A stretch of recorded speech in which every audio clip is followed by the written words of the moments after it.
आज की कहानी एक ऐसे समुराई के बारे में है जिसे बहुत ज्यादा क्रोध आता था। यहाँ तक कि वो क्रोध में बुद्ध पर भी अपना हथियार उठा लेता है। तो चलिए बिना किसी देरी के कहानी शुरू करते हैं। बहुत समय पहले एक महान समुराई जो अपनी युद्ध कला और अनुशासन के लिए प्रसिद्ध था, भीतर से अशांत महसूस करता था।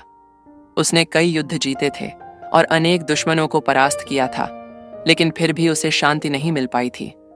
उसका मन स्वर्ग और नर्क के रहस्यों को जानने के लिए बेचैन था। कहते हैं कि गौतम बुद्ध जीवन और मृत्यु के रहस्यों को समझ चुके थे और उनके पास हर सवाल का जवाब था। समुराई ने यह सुनकर ठान लिया कि वो बुद्ध के पास जाकर अपने सवालों के उत्तर पाएगा। समुराई, जिसका नाम कैटो था, वो बुद्ध के मठ में पहुंचा। वो भारी कवच में था और उसकी तलवार की चमक लोगों के दिलों में भय पैदा कर रही थी। वो सीधा बुद्ध के पास गया, जो शांतिपूर्वक एक बोधि वृक्ष के नीचे ध्यान मग्न थे। कैटो ने गर्जना करते हुए कहा, महान गुरु, मैं एक योद्धा हूं जिसने अनगिनत युद्ध लड़े हैं और मौत का सामना किया है। मैं जानना चाहता हूं कि स्वर्ग और नर्क क्या हैं। कृपया मुझे इन रहस्यों के बारे में सिखाएं। बुद्ध ने अपनी आंखें खोलीं और मुस्कुराते हुए बोले, तुम स्वर्ग और नर्क के बारे में जानना चाहते हो, लेकिन पहले मुझे ये बताओ, तुम ये ज्ञान क्यों पाना चाहते हो? कैटो ने गंभीरता से जवाब दिया, मैं शांति की तलाश में हूं। मेरे भीतर बेचैनी है और मैं समझना चाहता हूं कि जीवन के बाद क्या होता है। क्या सच में स्वर्ग और नर्क हैं?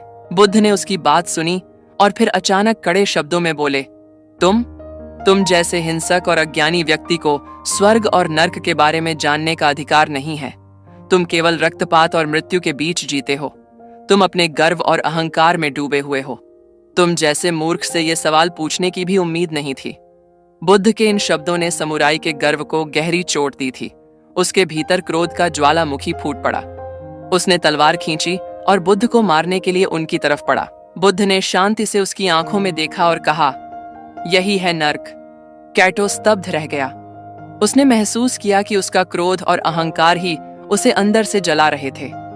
नर्क कोई दूर की जगह नहीं थी, ये उसके अपने भीतर था।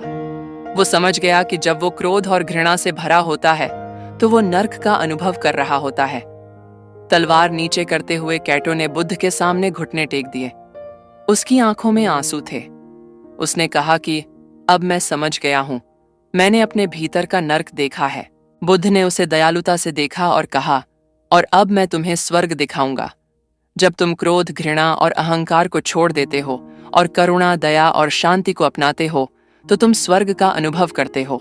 स्वर्ग भी कोई दूर की जगह नहीं है, ये तुम्हारे अपने दिल में है। उस क्षण कैटो ने महसूस किया कि सच्चा स्वर्ग और नर्क हमारे अपने विचारों और भावनाओं पर निर्भर होते हैं। जब हम हिंसा, क्रोध और घृणा से भरे होते हैं तो हम नर्क में होते हैं, लेकिन जब हम शांति, प्रेम और करुणा को अपनाते हैं तो हम अपने भीतर स्वर्ग का निर्माण करते हैं। समुराई ने बुद्ध को धन्यवाद दिया और प्रण किया कि वो अब से हिंसा को छोड़कर करुणा और शांति के मार्ग पर चलेगा। इस तरह कैटो को जीवन का सबसे बड़ा सत्य मिला। स्वर्ग और नर्क हमारे अपने दिलों में होते हैं और उन्हें हमारे अपने कर्म और भावनाएं तय करती हैं। ये कहानी हमें सिखाती है कि स्वर्ग और नरक कोई दूर की जगह नहीं है, वे हमारे अपने मन की अवस्थाएं हैं। जब हम क्रोध और घृणा से भरे होते हैं तो हम नर्क का अनुभव करते हैं, लेकिन जब हम शांति, दया और करुणा को अपनाते हैं तो हम स्वर्ग का अनुभव करते हैं।